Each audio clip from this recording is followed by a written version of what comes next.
What's up, you guys? Sean Rossat, managing editor, FightfulMMA.com. Go over there, get all of your MMA news. We've got plenty to talk about today. It is January 29th. Right off the bat, I am joined by one James Lynch. James, you're back from LA. How is it in Vancouver? It's great. Obviously not as warm as it was in LA, but it was really cool to get to go cover that card last week. Happy to be repping Fightful and getting us some good content. But yeah, it's good to be back. But really successful week covering that card. Lots of good stuff there. We are also joined by Showdown Joe Ferraro, not in LA, not in Vancouver. He is buried under snow in Toronto, from what I understand, Joe. Yeah, guys, thanks. I apologize for the little delay here. It's pretty bad here. I was only able to shovel 3/4 of my driveway, so I will do the next bit after the show here. So it was pretty bad, but listen, live in Canada. It's January. What do you expect, right? Well, we're going to talk Bellator 214. We're going to talk UFC Fortaleza. We're going to talk about the Conor McGregor, Khabib Nurmagomedov situation. But first, we're going to jump into something that we didn't get to cover last week. That's the UFC rankings ahead of Fortaleza. Let's take a look at where they stand right now. Going to present this to everyone. Now, if you're watching this in an isolated clip, we cover this every time that they're updated on UFC's official website. And boy, do we have a lot of changes at pound for pound. Daniel Cormier at number 1, Jones at number 2, Khabib pushed down 1 spot, but the big one, Amanda Nunes shoots up 6 spots to number 8. That causes some shuffling. Woodley above St. Pierre, the inactive St. Pierre, McGregor, Miocic, Cejudo, all down 1 spot. And Rose Namajunas now placed above Cyborg. Showdown Joe, what do you think of this? There's some major moves in this one, mostly because of Amanda Nunes. Yeah, I mean, everyone's got their own theories when it comes to pound for pound rankings, right? It's if Frank Mir once told me, he goes, if everybody was equal weight at 170 pounds, how would they do against one another? And then other fighters, some Canadians, I'll keep them nameless, saying, women should not be on the rankings. And I'm like, well, there's some pretty tough women out there. If they were all 135 pounds, but men are stronger. So I don't know what to really think sometimes when I look at this. But in looking at this, Daniel Cormier at number 1, John Jones at number 2, my brain goes to the fact, well, John Jones has defeated Daniel Cormier twice, right? So that's kind of a weird scenario right there.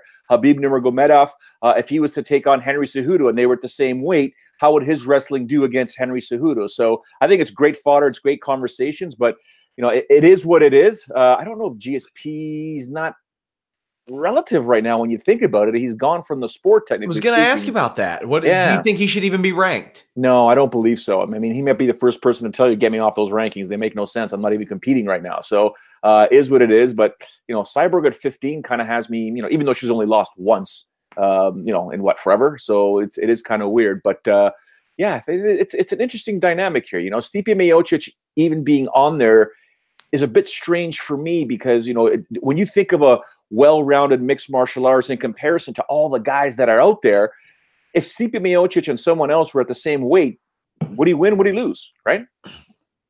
James, does it surprise you that Henry Cejudo, keep in mind these rankings were put out right after Brooklyn, that he did, not only did he not improve, he fell a spot after beating the bantamweight champion?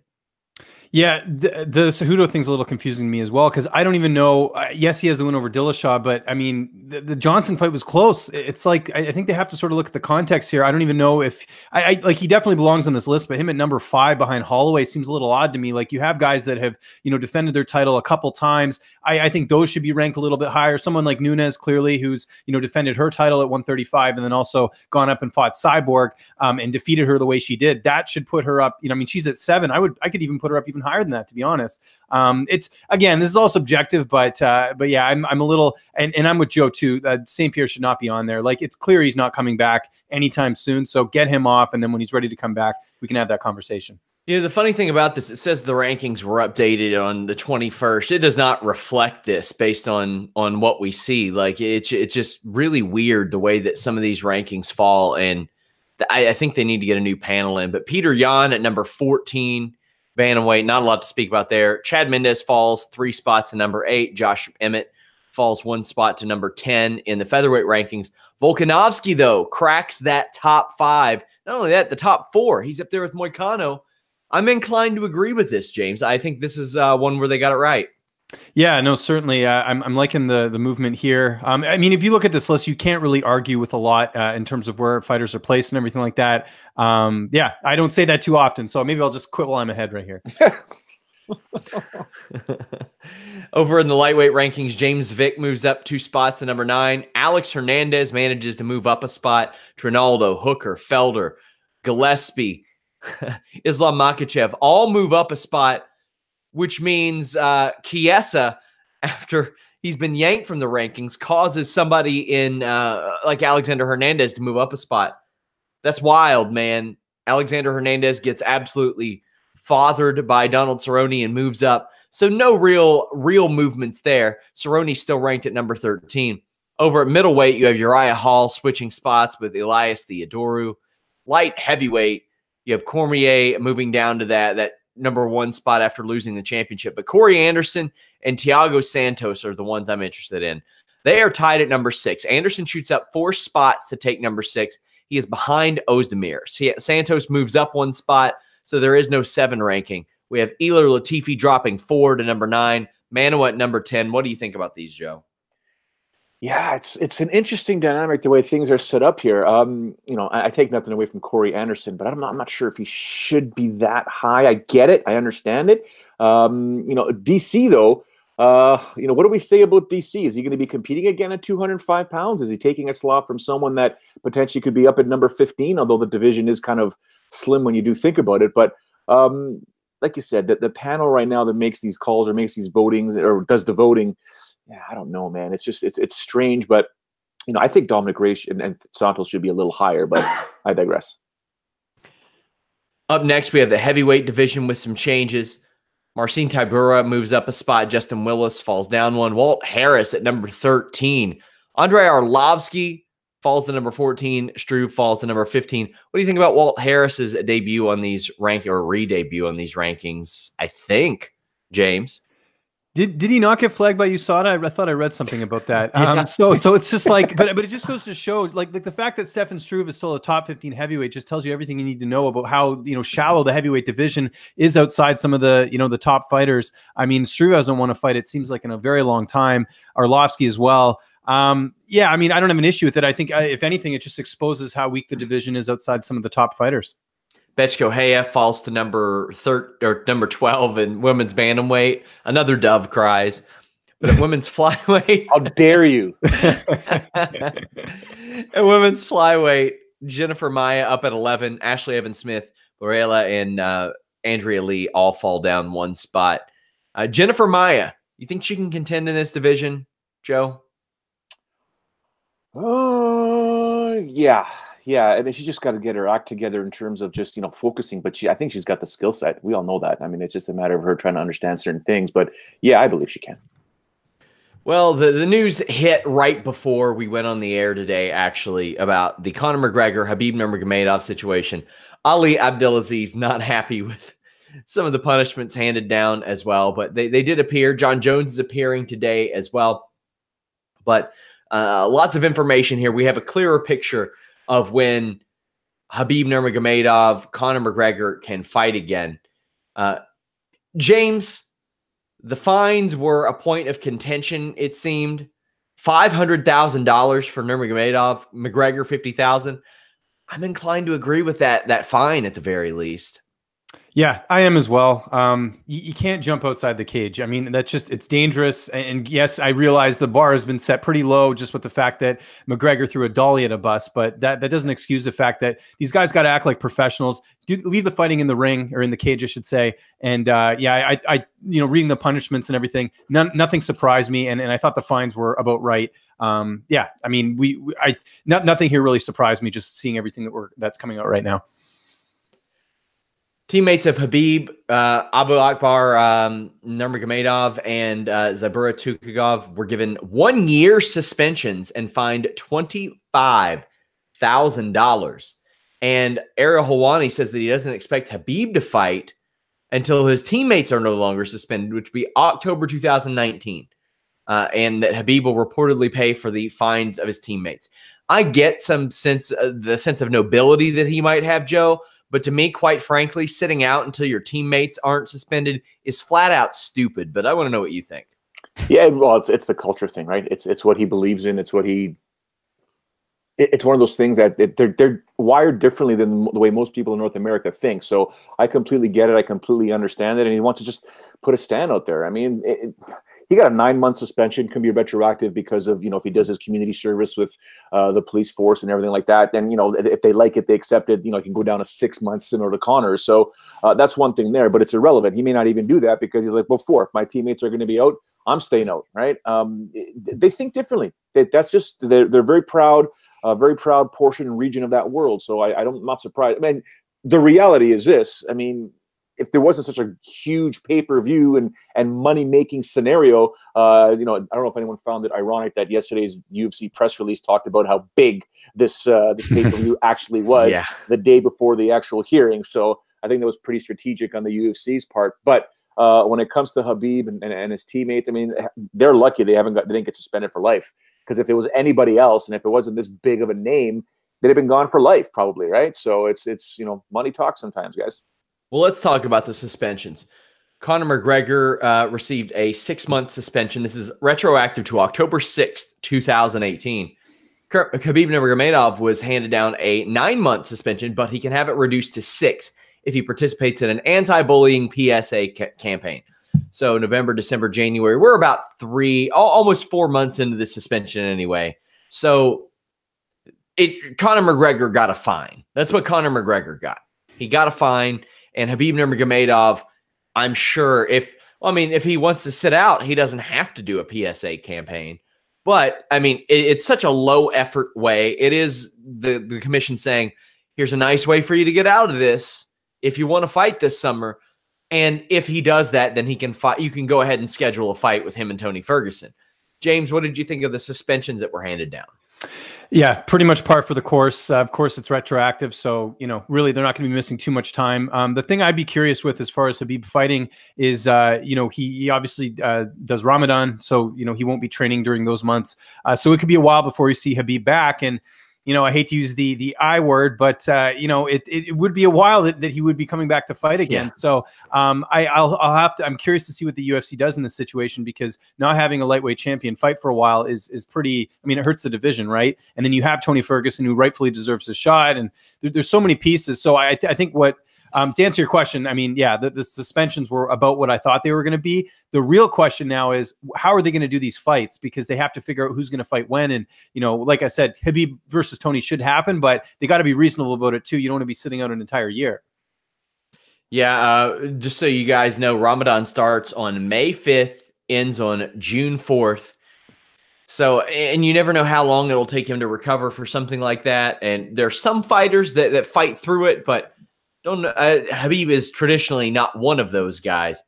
So I don't know how you can possibly fight through that. You got to be tough as nails to go through that type of fasting. Yeah, Bilal, I know Bilal did. I think Bilal fought actually on Titan one time during Ramadan. I was like, man, how? But guys are tough. Woo. So the thing is, if you schedule a fight right after that suspension ends, you're talking like right at the beginning of Ramadan.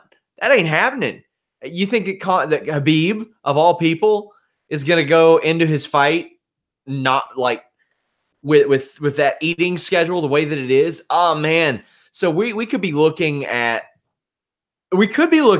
him just saying, you know what? I'll take the 9 months. I wasn't going to train for a month there anyway, and then he would be preparing for the next 2 months.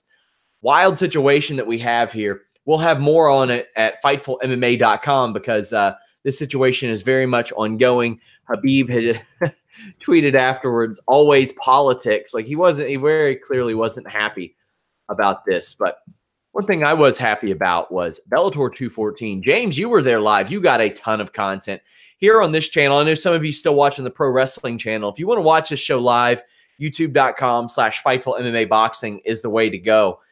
You got a ton of content. You talk to coaches. You talk to athletic commission regulators. You talk to fighters. What was the vibe like in California for this show that UFC just they waved the flag and said we're not running an event that night?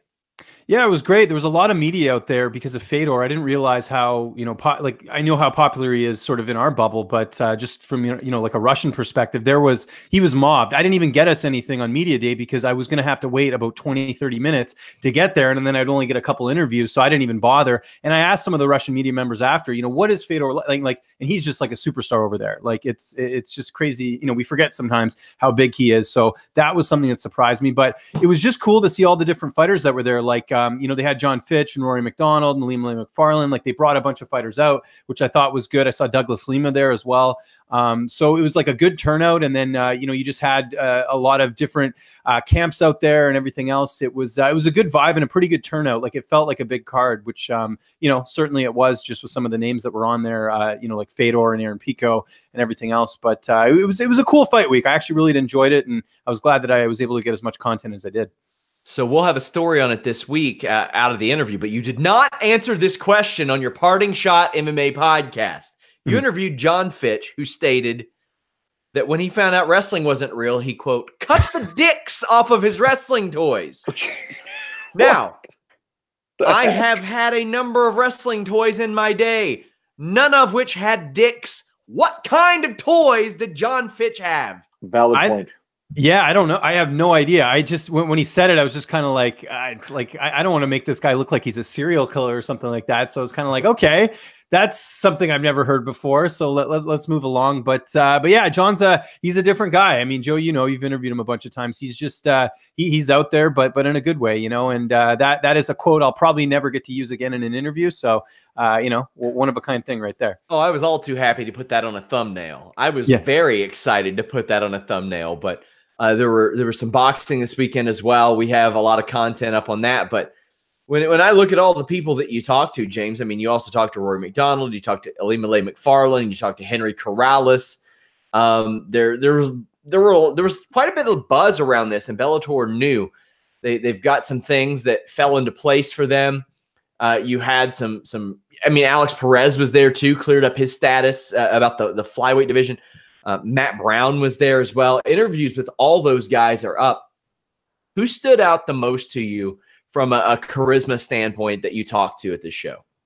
Well, actually, there was one interesting interview. I'm sure some people have seen it. This Thor Skanky guy who fought on the undercard. That guy is just he's a character, man. He literally just first off, what a name, but also just this guy. Like he kept making fun of the media when we were asking him questions. He's like he pointed out to me like, "Hey, you in the blue blazer. By the way, I like that. Hey, you who looks like John Cena." Like he was just like, I've never seen anything like that in an interview. And this guy's a journeyman. He's 35 years old. He's 11-8. And, he got a first round finish. I thought that was a big surprise. But for me, the interview of the weekend for me was Freddie Roach. I'm a casual boxing fan, but obviously someone who's paid attention to it. And I've never got to interview him. And it was one of those things where, Pico's wrapping up his press conference. I'm like, I got to shoot my shot. So, went over there, got about 2 minutes with him. And it was great, to hear from him, legendary coach, obviously working with Manny Pacquiao. So I was really happy I got to get his perspective, and obviously disappointing night for him with Pico getting finished in that fight.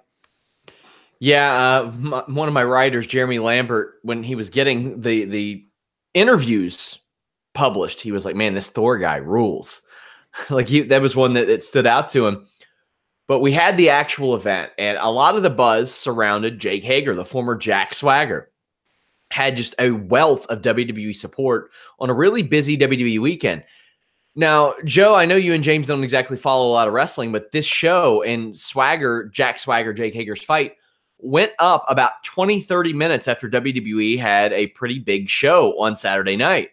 I thought that was clever. I thought it was smart. I thought it was good business for a company that we don't always exactly herald their business decisions, Joe. Yeah, it was very smart, very intelligent. I do want to ask James, though, one thing, because I was just looking online, and sorry if it's there and I didn't see it. What was the attendance in the venue? Do you know?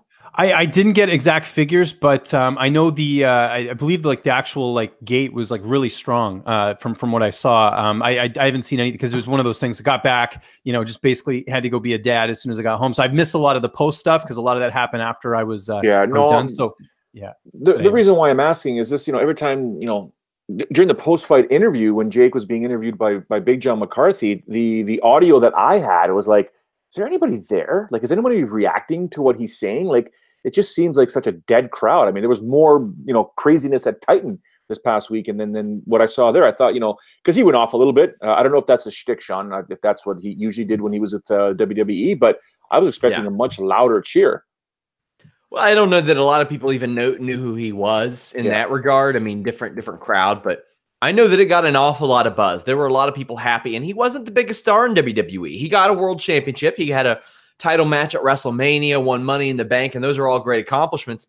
But to a lot of people, Jake Hager was seen as a bust. But James, I know you can attest to this too. He couldn't be more unlike his pro wrestling character. He's a very friendly, happy, positive guy. Jack Swagger is. So still got a lot of friends there. I was very surprised they let R-Truth wrap him to the cage, because you all may remember CM Punk the night before Royal Rumble was supposed to walk Chael Sonnen into the cage in Chicago, same city even as the Royal Rumble, I believe. I can't remember where exactly they were, but was disallowed, wasn't allowed to do that. But Jake Hager beat a guy that he should have beaten. But when I don't know how many fights J.W. Kaiser really has. He claims he has 50. But Joe, he shut this guy down with the quickness and did exactly what he was supposed to do. I like the takedown. I mean, when you have that height and you have that length and that reach and that span, the way his left hand went down and pulled the ankle, pulled the leg, took off the balance, and then dropped him down on the mat, and then proceeded to work. Again, we're talking about a gentleman who's green in the sport, but he knew going in there the difference between life and MMA is you're going to get punched in the face, and then it's how you react when you get punched in the face. So I thought he did a pretty good job. That squeeze, no doubt, is probably extremely tight. That even a heavyweight would have a hard time fighting it off. But it's good. He got his victory. He got his debut out of the way. We all know what happens when guys make their sophomore effort. It's going to be a bit more challenging. Now you're quote unquote undefeated, even though it's one fight. But yeah, I was pleasantly impressed. I mean, it's weird how the submission took place. I mean, I think you heard Big John basically saying if he can get off to the side, it's going to be much tighter. But that power was strong enough to take out Kaiser. So good on him. James, what'd you think of this fight? I thought poor Dwayne Finley's brother, J.W. Kaiser, getting defeated in that one. But no, in all seriousness, yeah, I mean, this couldn't have gone better for Bellator and for Hager as well. Give him a guy with a little bit of experience. You go and fight him. It's funny, Kaiser in the interview said he was a 25-1 underdog. I looked it up. I think he was only like plus 350 or something, or maybe plus 500. So it wasn't that much of a gap. But I mean, this was smart on all ends. I think Bellator got what they wanted. I think Kaiser, even though they only got $7,000, I mean, that's probably more than he's ever made in the regional scene. So good for him, and good result for Bellator. And look, Hager is 36, but it's heavyweight. You can build him up a little bit, give him more opponents like this, get him a little bit more comfortable in the cage. We didn't really learn a lot from this fight, other than obviously Hager, was able to use his wrestling and able to use his submission game. So I'm excited to see what happens next for Hager as he tries to build momentum in his career. Juan Archuleta emerges victorious over Ricky Bandejas. Archuleta, a sneaky 22-1. He's got to be in the conversation now, James. Absolutely. And this was a close fight. I had a lot of people actually, say that they felt like Bandejas won the fight. Bandejas, had a little bit better striking, but I think it was those takedowns by Archuleta that really made the difference in the fight. So he ekes by. This is a big win for him. I mean, if you look at Archuleta's career, this is probably the biggest win he's had. I know Robbie Peralta's a UFC vet, but I mean, Bandejas, had some good wins as well heading into this one. But he's talking about going up to 155 and going up to, all these other weight classes. And, that's great and everything. But I think he'd be better off just holding it out. Obviously, they have the rematch between Horiguchi and Caldwell that's going to happen. And by the way, Darion Caldwell was there. I was surprised they didn't get him in the cage or have some sort of update about that fight with Horiguchi, because I know he was there. And San Diego's not that close to LA. So that was interesting. But yeah, if I were him, I'd wait it out, because I think right now he's the number one contender at 135. And then, he could fight the winner of Horiguchi and Caldwell. We also had Aaron Pico getting blasted. Started strong, didn't last long. Henry Corrales picks up a big win over Aaron Pico. And the experience of opponents is something that we've discussed on this show before. Seems like it was a little too much for him, Joe. In looking at that fight, James, Antonio Carvalho, right? Of course, yeah. Yeah, so UFC vet. So he was one of my main trainers back in the day whenever we used to spar. And we used to do this drill that Shaw Franco used to teach all the pro fighters at the time: never go to the well too often. Never do the same technique over and over again, because your opponent's going to eventually catch on to it. And this exact drill, guys, was from the clinch, and throwing body shots, but then throwing one to the head or throwing body shots and then getting back in there and not leaving yourself exposed. And one time I did leave myself exposed and caught a knee to the ribs. Did the drill again, started sparring, did it a couple more times. And that time, Carvalho picked me up, double-legged me to the ground. I learned my lesson. And whenever I would do a technique, I would never throw it more than twice. If you look at what Pico was doing to Corrales, he had the clinch and he threw the body shot 2, 3. And it was after that third one that Corrales just said, "You're done." Popped him. It was game over. It just reminded me of that training. And I'm talking like 15 years ago, stuff that I figured out there, but was always taught never go to the well that often. Be cognizant of what you're throwing. But yeah, like you said, Sean, he just got whooped, man. And he had to fight one.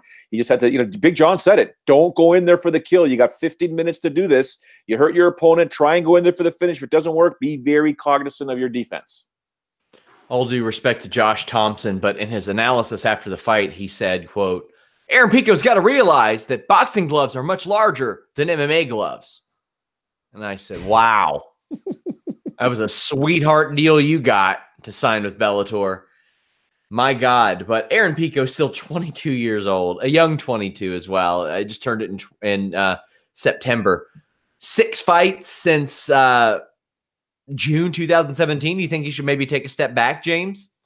That's the interesting thing here, because the big question, and I've seen this all over social media. Everyone's saying, Pico's a bust. He's got a bad chin. All this stuff. I mean, we talk about the worst in MMA. It definitely came out this weekend with Aaron Pico. But here's the thing about this matchup. Like, I truly believe that this was the right matchup. People say that it was too much too soon. The reality is Aaron Pico defeated 4 fighters after Zach Freeman in highlight reel fashion, guys that he should have beat, but he did so impressively. So what do? You give him a guy like Corrales, who, if you look at his winning streak, none of those names were really huge names. I mean, they were, decent fighters, and it was a good winning streak, but I think this was the win that got him the Pico fight was Andy Main. That's not like a household name. So I don't have an issue with the matchmaking here. And, Pico was asked, Brett Okamoto asked him at the press conference saying, what is next? Like, do you want to take a step down, fight some low level guys? He basically said no. He's like, and he got kind of serious. Pico's a really, if you see his interviews, he's very like politically, not politically correct, but he's just very like professional in his interviews. You can tell he's been polished with all that. But you saw him get at a character for a second, and he got really serious. And he's like, "I'm telling you right now, if I fight guys that are lower level, I will hurt them." Like, and he looked like dead in the eyes. And I've never seen him sort of break that professionalism. Not that it was unprofessional, but just you sort of saw him being really honest at that moment. And I agree with him, because if he fights another Lee Morrison, he'll probably knock him out. The issue here is that, and he talked about it, is that he's got to use his wrestling more. That's your bread and butter. It reminds me of when Ronda Rousey knocked out Betch Kahea, and then all of a sudden she thought she was this amazing stand-up fighter, and then she fights Holly Holm the worst way possible, trying to outbox her, and she gets knocked out. Same thing happened here. I think Pico, relied too heavily on his boxing. I think he also, underestimated Corrales' knockout power, because, you talk to other fighters that have fought Corrales, he hits really hard. So he paid the price here. But to answer your question, I think he should take a step down, but get someone that's notable. The fight that I think that makes sense is Pat Curran. Curran's barely fought. He's a former champion. He's getting up there in age. Curran's not really too much of a threat with the stand-up game. I think that's a fight that would be good for both guys, because Curran needs to reinvent himself a little bit. He's been out of the picture for a while. And Pico, it's a fight that I think he could be competitive in, assuming he doesn't go for this, completely highlight reel brawling style. I think he's just got to slow the brakes down a little bit on that. I like the matchup. I do think Curran's is a damn good striker, but I do like the matchup. I think it's fair on both sides. Yeah. Wouldn't be opposed to seeing them run that Zach Freeman fight back. Why not? Yeah. If he's picked up his second loss, and Pico can't say, I would hurt that guy. Maybe he would hurt Zach Freeman, but as we've seen in the past, Zach Freeman is a very live dog. Ryan Bader, what can we break down about this fight? He cracked Fedor with a lead left hook, and he is a way better fighter than Fedor Emelianenko. Bader has said, I believe, that he has 1 fight left on his deal, but is looking to re-sign with Bellator, so he is somewhat loyal to them. Isn't sure of he's also said some weird stuff, like he would like to fight Tito Ortiz and King, or like people like that, and not like Vadim Nemkov. James, what kind of vibe did you get from him? Because there's nothing to break down in the fight. He knew what Fedor was going to do, and then he threw a lead left hook. He broke it down in the post-fight beautifully, I thought. He knew exactly what Fedor was going to do and immediately crumbled him. I think with Bader, he holds all the cards here. I mean, he's the double champ. You just think of where he was a couple of years ago when he couldn't even get a fight with Daniel Cormier, and now he's the man in Bellator. He's a 2-division champion. He holds all the cards. It doesn't surprise me to hear him talk about Tito or these other fights, because really, I mean, for him, it's about the money at this point. He's accomplished. I mean, I guess the one fight you do want to see, you know, not taking anything away from Czech Congo, but I think Minikov will probably win that fight, and then you get that fight. That's sort of the last step. But who at light heavyweight would give him a challenge? Who at heavyweight would give him a challenge other than Minikov? I think at this point, and you know, he's not too old, but I think he's looking for these paydays. And I think, you know, if he fought Tito, people would watch that fight. You know, he did lose to Tito. That was probably his most embarrassing loss if you look on his resume, just because he was so heavily favored, and Tito really shouldn't have won that fight, and he did. So I sort of got the sense that he knows that he's the man right now, and I think Bellator knows that too, and I think they're going to start to put together some fun matchups, and I'm sure he'll fight Minikov, but I think you're going to see a lot more sort of you know, notable fights for him, because he's earned it, man. Like, I had that tweet on Saturday about how he never got a title shot in the UFC, and of course all these people are like, you realize actually that Bellator doesn't have as many good fights. It's like, I know that. I'm just pointing out that this guy's finally getting his due.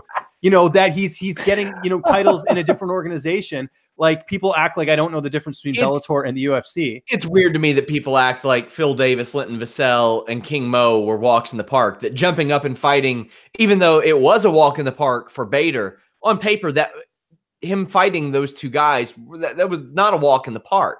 Not just that. Yeah. I'm sorry to interrupt just quickly. Like, someone said his biggest win is Little Nog. I was like, he knocked out Ira Latifi. And last time I checked, Corey Anderson said he deserved a title shot after going to a decision with Latifi. Bader knocked him out. So it's like, you know, there's all these people who don't really look at his resume, and you look at the losses he did have. Top-notch competition. Other than Tito, you know, Rumble Johnson, Glover, John Jones. Like, he's fought big guys. Rampage, exactly. Yeah. So, I mean, he's OSP even still hanging around in that division right now. Phil Davis, if he's in the UFC right now, he's probably a top 5, top 10 guy. I don't get that. I don't understand it. Also, the complete hilarity of the fact that this title was being decided because Vitaly Minikov was not in Bellator, and now he's being talked about as the next contender for the title that he never lost. It's insane. But as we've seen with Czech Congo, man, he was on a hot streak after those decisions. Now that he's deciding to put people to sleep, hey, cool. But I mean, I think it was Chael Sonnen that said, anytime you're booked against Chael Sonnen or Czech Congo, you know you're probably going to have the worst fight of the night. And that's something that you do run into. Joe, what's next for Bader? I mean, I think the Minikov Congo winner does make sense. I think it makes perfect sense. Yeah, but James kind of hit it on that. You know, Bader's got all the cards here. Now I think it's going to determine money. Like, where's the money fight? If you ask me, he's 35 years old. He does want to defend both titles, so he still has some time. If you're doing this right now at 35 years old in the promotion that you're with, you probably bought yourself a few more years. So, you know, Tito Ortiz is blah, blah, blah, chatting him up. You know, Bader would like to avenge that loss, guaranteed, and that's a pretty big money fight in terms of probably ratings, and people would like to see that. Not everybody would like to see it, but I'm pretty sure that it's a money fight. And, you know, the bottom line at this point in Bader's career, in my opinion, and I could be dead wrong with this one here, you know, where's the better reward versus the risk, right? It's always risk versus reward. But if I can get a bigger reward fighting a guy in Tito Ortiz as an example, the guy that I think I can beat, versus a Minikov or a Congo who can knock my head through into the second row and I get paid less, I'm going for Tito. I got one for you guys for the future, assuming that everything holds up. Ryan Bader, Gegard Musashi, your middleweight champion who beat your welterweight champion, who has competed as a light heavyweight very successfully, I might add, even competed as a heavyweight successfully. That is, for Bellator, a super, super, super fight. It's like these guys have controlled practically 4 divisions if you include Musashi beating the welterweight champion. But that could hold up a lot of stuff. Not that Bellator ever cares. Their champions used to fight, like, defend their titles once every, like, 6 years, for the love of God.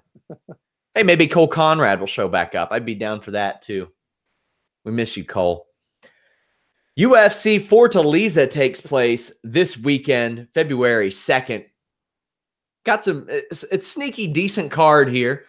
You have Junior Albini on the prelims. You have Thiago Alves and Max Griffin on the prelims. You have Marcus Perez, Anthony Hernandez, not to be confused with Alex Hernandez on the ESPN Plus prelims.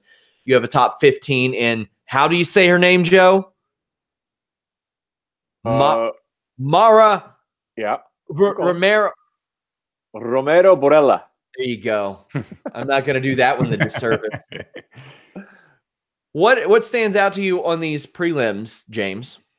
I actually really like, I mean, there's a couple fights. The Ricardo Ramos and Sadner Magomedov fight at bantamweight is going to be just a killer fight. If you remember, Ramos was supposed to fight Ricky Simone. He had an injury. Now they rebooked him against Magomedov. This should be a banger. Ramos, quite the talent. He could go 4-0 in the UFC here. So lots of interesting stuff there. And then, Biblitov's always exciting. The flyweight, again, it helps to have Ali as your manager because, I'm surprised they have another flyweight fight booked here. But, he's 14-1. He had that upset loss to, Moraga knocked him out. So let's see if he can get back on the winning track here. That's an interesting fight. But the Max Griffin and Thiago Alves fight should be great. Veteran versus sort of an up-and-comer. I mean, Griffin is a bit of a veteran at this point as well, but I'm curious to see, does Alves still have it, in terms of the division? He's gone on a bit of a rough stretch, but Griffin, he has that win over Mike Perry, but, he had that loss to Millender in his last fight, so let's see if he can get back on the winning track. Just really interesting fight, and interestingly enough, Hernandez and Perez, two former LFA middleweight champions going to war, which should be interesting. And Hernandez, this is his debut. If you remember, he was supposed to make his debut, I believe, on the Denver card, but he had the suspension for marijuana. So now he's finally making his debut. 6-0, trains with Aspen Ladd at MMA Gold. Should be a good, fun fight there. Two middleweights who are really looking to prove themselves in the division. Max Griffin has not had an easy go of it when it comes to bookings. In 2015, he ran into TD Njokuani. 2016, Colby Covington. 2017, Zaleski dos Santos. And last year, Curtis Millender. Oh, by the way, he lost all those fights. So obviously, steps up in competition can be really rough for him. But I don't know that Thiago Alves is that step up in competition, at least anymore. He's won one of his last 5 fights, and Patrick Cote was that win, and Cote retired and joined Fightful immediately after that. So, I mean, I'm predicting Griffin to take that one. You have Junior Albini, who's a fringe top 15 heavyweight there, and if he can get a win, that would go along. What happens if he doesn't get that win? Because that's 3 straight losses. That's rough for him, especially knowing what we know about him. Yeah, about his lifestyle. But I think that he'll probably end up in PFL if he probably PFL or somewhere like that. He'll land on his feet, I think, because I think that TKO win over Timothy Johnson will go quite a ways. People will remember that at the very least. And honestly, he'll probably do pretty well in PFL. Joe, anybody on this UFC Fortaleza prelim card that you're looking forward to seeing? For me, it's my dude Albini. That story tugged at my heartstrings. Always. It'll always do it, man. And dude, I'm a dad. I know exactly, sometimes the sacrifices you have to make. But I'm more concerned that because of the appreciation we had from him since day one, could be very dangerous right now because, this could be a 3rd straight loss. I don't want to see him go, but he's got to emerge victorious, man. I know he got his neck squeezed out of him in his last fight. And that Arlovsky fight, I think you and I were kind of like, what is he doing? Like, why is he fighting like this, right? So it remains to be seen which Junior Albini mixed martial artist shows up. That's the one that I'm paying attention to. 9 times out of 10, Thiago Alves fights, I'm all over it. He was one of my favorite strikers, or his style, the way he buries his chin behind his shoulders and his elbows when he would strike was always one of my favorites. But Max Griffin, like James said, he's a vet too. I mean, people don't realize that, but it's going to be a sick fight. The Ramos Nurmagomedov fight, I'm going to be paying attention to that one, kids, because that one's going to be a good scrap. That one will probably steal the show. But pick him too. To answer your question, it's Junior Albini. I'd like to see what's going to happen with him. Here's some of the odds. That Ramos is -115, Nurmagomedov -105, so pick him there. Albini a -115, and Rosenstruck is -105, so another one there. Very, very competitive in that regard. You have Kolaris at a +115, De Freitas -135. Bibilatov is -400, by far the biggest favorite on this show. Von Taren +325. You have Max Griffin at a -210. Thiago Alves +175. Santos a -160, while Barela is +140. I would maybe get in on that. We'll talk about that later.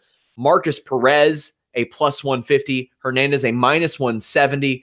You have Justin Ledet a +175. Johnny Walker a, God damn it, 210.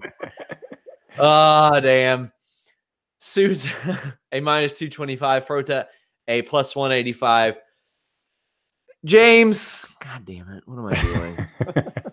Here we go. Don't worry. I'll keep the puns up. Is there any value on Johnny Walker, even though he'll be expensive? There's always value on a Johnny Walker. There's yeah, exactly. There's all, you know, because you never know. I personally, I would take him straight. Minus 210. That's definitely good value on that one. No, you'll end up on the floor. Yeah. I think they know what they're doing here. Okay, let's just look at this from an objective standpoint. Okay, Johnny Walker defeats Khalil Roundtree, who, in my opinion, is was pretty talented himself on the Ultimate Fighter and everything like that. That was a huge win. Now he's fighting Justin Ledet, who I think a lot of people are surprised is still in the organization. This is in Brazil. I think you kind of know what they're doing here. They want him to get another big win here and then sort of propel. Now Ledet's got that kind of I got nothing to lose attitude, but for Walker, I mean, he should win this fight, but again, and he's actually has more fights than Ledet. I'm looking here. He's 15-3. I mean, Walker should win, but I don't know. This just seems like it's one of those fights that the UFC sort of is setting up here for Walker to look good. So if you're going to play it straight, if you really want to, yeah, we'll just leave it at that. Yeah, Johnny Walker will probably win that. Well, Ledet had started off 3-0 in the UFC at heavyweight and then moved down to light heavyweight and got beat by Rakic. I'm a little surprised he hung around at light heavyweight. I figured maybe he would jump back up. But that didn't end up happening. You have Souza, who did win her UFC debut in September. That's good, especially after the hiccup against Angela Hill a couple years back. She is, and not only that, she regularly has like performance of the nights, fights of the nights, and Invicta, and won in 80 seconds via a finish in the UFC. That's a good first impression to make. A guy who constantly makes good impressions and sometimes bad ones, Charles Oliveira, looking to extend his record-setting ways against David Tamer. What are you expecting out of this fight, Joe? Naturally speaking, you would think that Oliveira's like, I want another submission. I want another submission. That's what he's good at, right?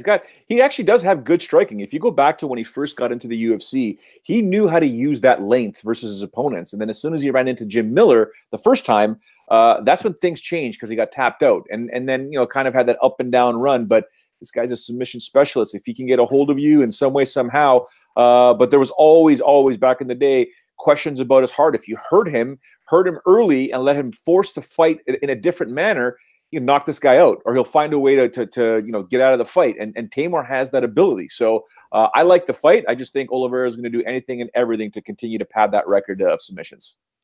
James, this is very much a styles make fight. You have a jiu-jitsu guy in Oliveira. You have an accomplished kickboxer in Tamer who is hard to finish.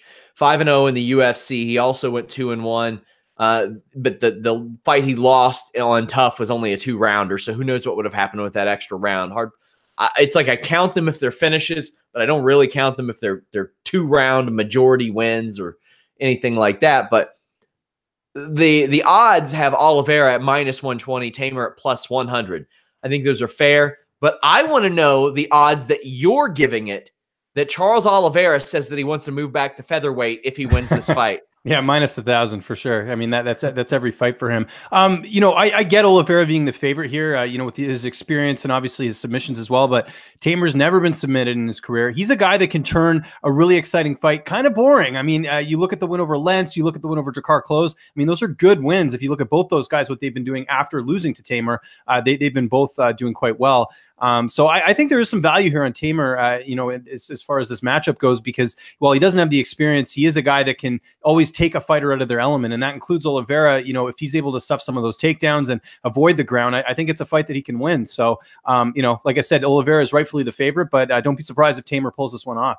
Sneaky good fight here, as is Damian Maia, minus 180 plus Lyman Good, 158. Man, this is Lyman Good's chance. He had the hiccup against Dos Santos. It was a split decision, though, and knowing what we know about Dos Santos, that loss looks a little bit better a year and a half later. He beat Ben Saunders. He beat Andrew Craig, but to me, this is, I can't say the biggest test of his career because he fought Ben Askren. But if he beat Damian Maia, by far the biggest win in his career. And for Damian Maia, Joe, it's a guy who's trying to retain relevance. He's trying to stay around. He's lost 3 fights in a row. Man, I don't know if the UFC would cut him. I don't think they would do that, especially when they're running Brazil shows. But a fourth loss on his record, especially if it's a one-sided loss for Damian Maia, cannot be good. I've got Lyman Good in this fight, though. Man, look at who those three losses were that Damian Maia just lost. Yeah. Tyron Woodley, the world champion. Colby Covington, the interim champion. Kamaru Usman, who's fighting for gold in March. Those are the three guys that Damian Maia has lost to. So to hell with the UFC matchmakers if he loses to Lyman Good to cut him. No, I don't think so. That's absolutely not right. Although I do believe that, excuse me, Damian Maia does emerge victorious. So sorry, Sean. James, what do you think? Yeah, to me, it's really hard to ignore those losses because they were so high level. You know, if you look at the competition, and then how about some of his wins here recently? You know, George Masvidal, Carlos Condit. I know Condit's had a bit of a rough go, but that Matt Brown one was good. I just think that even though Maia is 41, and in situations like this, you tend to favor the younger fighter. And I know Good, you know, no pun intended, has looked pretty good in his career. I mean, that fight, go watch that fight he had with Askren. I mean, Askren's face was beat up in that one. That was probably a much closer fight than people give it credit for. But I don't like the layoff that he's had. You remember he had that USADA issue. You know, he hasn't fought as much. He's going to Brazil as well, which, you know, I mean, I think that does give Maia a bit of an advantage there. I'm going Maia in this one. I have to. It kind of goes. I'm kind of going in the opposite of what I said in the last fight because you know, Maia clearly has the experience here. But sure. I think Maia pulls this one off. I think this is he'll get. I think here. Listen, I'll predict this. I think he's going to get the win by decision. I don't think he'll get a submission, and I think he retires. I'm going to call it right now. 1 second. Wow. That's a good call, James. Wow. Okay. Of those three losses, guys, each one went to the decision. He didn't get finished. He went to the decision with those three guys. So. Well, that's the case with Lyman Good as well. When he loses, he's losing to pretty good fighters. Dos Santos, Andrei Koreshkov, Ben Askren. You got the Rick Hahn fight in there too, but that was a very, very close fight. I get the feeling we're in for a 15-minute fight here, and might not exactly be a crowd pleaser. You speak about retiring, James. Jose Aldo says that he is retiring. He is a plus 105 underdog against Moicano. Whew! Never thought I'd see the day where a 32-year-old Jose Aldo would be an underdog. And it's against Moicano. Now, the only people to beat Jose Aldo since 2006 are Max Holloway and Conor McGregor. Before I even break this down, which way are you leaning? I'm leaning Moicano in this fight, but I think that the value certainly is on Aldo. And actually, there was a point, I believe, when he fought Jeremy Stephens where he was an underdog and then it flipped back again.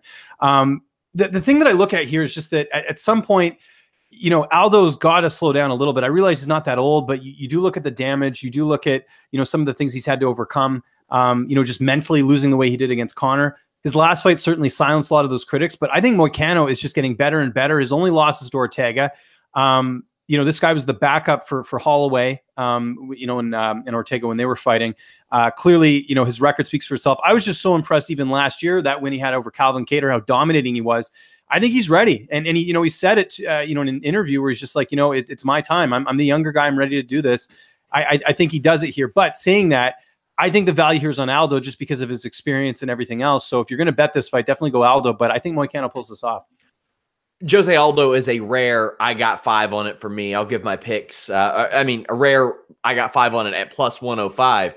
Joe, you've been covering Jose Aldo for a very, very long time. He's got a lot of tools that would almost seem overpowered to some degree. You look at a guy, that body composition and what he specializes in, and you think, well, he shouldn't be as good at that. He shouldn't be as good at that. But it's a question of when and how much those skills have diminished. Now, that being said, Jose Aldo can still beat people. We know that. I mean, we've seen that. He beat Jeremy Stephens, flattened him in July. He says he's wrapping up his career. We'll talk about that in a moment, but I want to know how you feel about this fight. It's a tough one to break down, you know, logistically, because when you take a look at who Jose Aldo Jr. actually is, you'd automatically, your brain goes into, like, nobody can beat this guy other than Conor McGregor and Max Holloway. But you know, he's not getting any younger. And Moicano, you know, and let's be honest, despite the 2 Max Holloway defeats, there's always going to be guys that have your number. Max Holloway clearly has Aldo Jr.'s number. But he comes back and he, like you said, flattens Jeremy Stevens, who was on a pretty spectacular run at the time. I mean, he had 3 straight wins at that time. Now, were they world-class opponents? Maybe you could make the argument no, but Josh Emmett was pretty damn good. Doo Ho Choi was fantastic, and Gilbert Melendez at the time, took a beating in his legs, right? So, but then you take a look at Moicano, and with Moicano, taking out Cub Swanson is very, very impressive, as is Calvin Kattar, although that one was a decision. So it's a tough fight to break down. I'm still going to lean towards Jose Aldo Jr., but be interesting to see if Moicano can do this and how the Brazilian fans react and how the UFC reacts and what could be next for Aldo. I still firmly believe that at some point he's going to have to make that decision to move up to 155 pounds if he wants to continue his career. Jose Aldo opted to take a 3-round fight instead of a 5-round fight, says that he's going to retire at the end of the year. We'll reassess this. Don't know if we're doing a post-show live or if we'll cover it next week, but that will definitely be a hot topic of conversation, win or lose, because otherwise UFC is kind of, I don't know, a bit of a benefit when booking him if he's announced his retirement, because you don't have to put him in a title contending fight. I mean, if he wants to fight 3 more times, you can give him just some absolute scrub as a showcase in Brazil to end his year, but we'll see how that all ends up. No scrubs involved in Rafael Assunção and Marlon Moraes. I wouldn't be mad if either one of these had got a title shot. And quite frankly, I feel for these guys. I feel for both of these guys that their division has not only been held up because of the Dillashaw-Cejudo fight, but now because of TJ Dillashaw's probable stubbornness in not accepting a loss. Who knows if either one of these men will actually get a title shot. We have Marlon Moraes, who probably should have won their last fight, Joe, but didn't.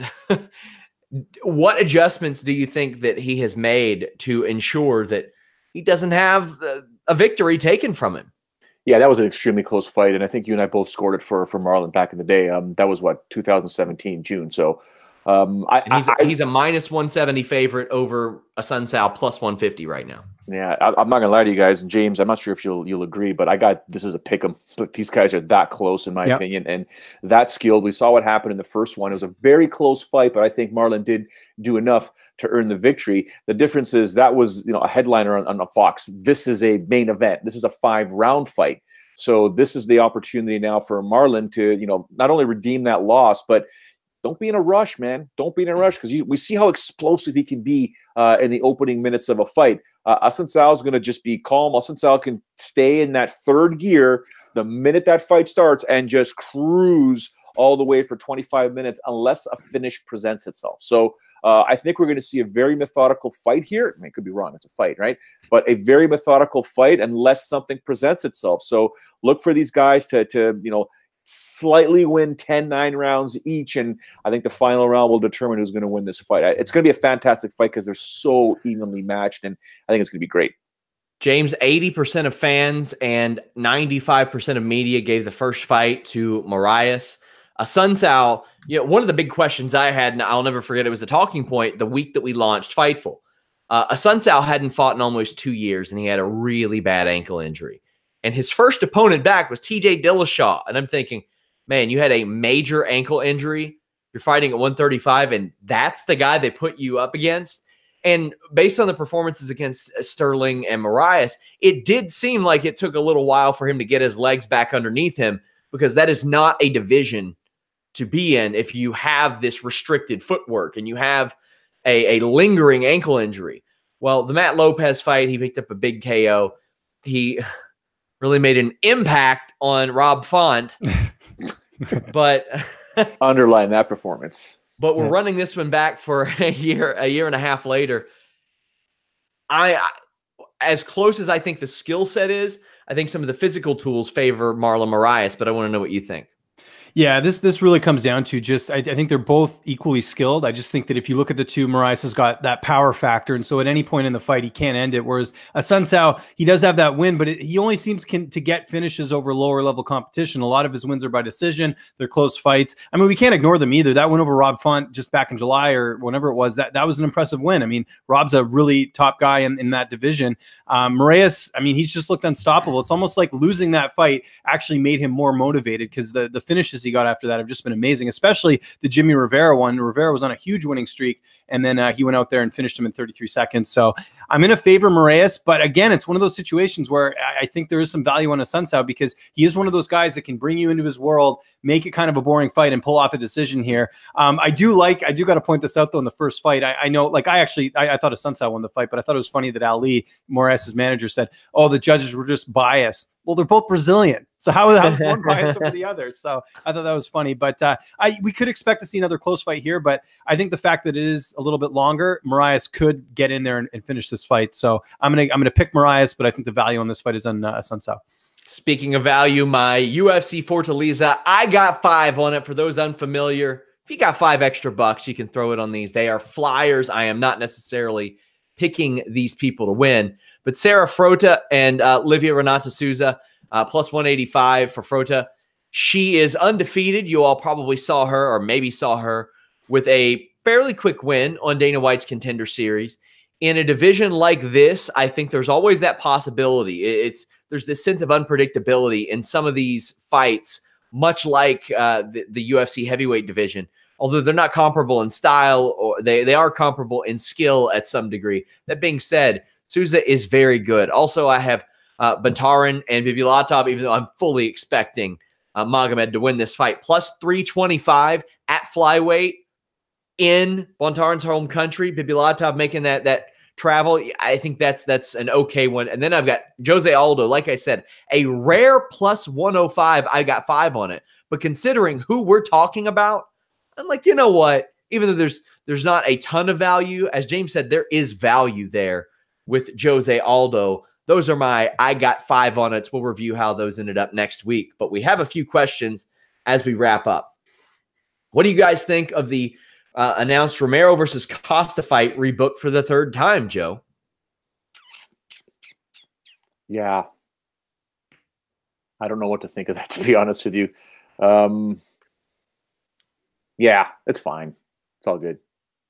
James, anything? I think it's a little interesting because, I mean, if Costa loses this fight, what's Romero going to fight for the title again? Like, it seems kind of puzzling match. It's a great fight, don't get me wrong. And we're going to learn a lot about both guys, whether Romero is still at the top of his game and whether Costa is this legit guy. I mean, we don't really know. He's got all these knockouts, but, Uriah Hall and, a couple of the other fights that he's had, I mean, they're not really notable opponents. So we're going to learn a lot about Costa in this fight. I guess on the flip side is I think the UFC's hoping that if Costa pulls this off, he's immediately going to be propelled, up the ranks there. So, but to me, why isn't Yoel Romero fighting at 205? I don't understand that, because yes, I know that he's not like a tall guy, but at this point you've had a couple cracks at the middleweight title, or at least had a crack at Robert Whittaker. I just don't see the value there in him staying in that division. So it's an awesome matchup. Don't get me wrong. I just don't get it from Yoel Romero's perspective. Well, the winner of TJ, or the winner of Marlon and Assunção, get the shot at TJ. I will say yes, because I think they'll end up going Benavidez, Cejudo. That fight is right there for them for the flyweight title. James, what do you think? Yeah, I agree. I think they're going to do it that way. And the bantamweight division's just been held up too long by Cody Garbrandt and TJ Dillashaw. They need to switch things up, and I think fans are getting tired of it, and I think the UFC's listening for once. Joe? Where's the money fight? Yeah. Is there a money fight for that division? TJ? Yeah. Bring up Cejudo. Get that rematch going. Do you think people really want to see that after what we saw? I think so. You can make the argument that TJ should not have lost all that weight, which had no water around his brain. A nice crisp punch from a guy like Cejudo knocked him out easily. Let's get some more water weight around your brain, and let's get a good fight going. Do you think if Moicano finishes Aldo, he can leapfrog Volkanovski and get the title shot at Max next, Joe? Solid question. Yeah, you take out the former champ, you might. Yeah, I like it.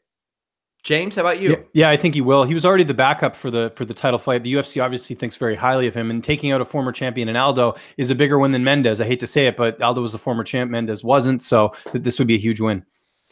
I agree with both of you guys. FightfulMMA.com, lots of news. If you all didn't check out James's interviews over the weekend, go and do so. There's a lot of stuff that wasn't just pertinent to Bellator 214. He had a lot of stuff moving forward. James, what do you got going on this week?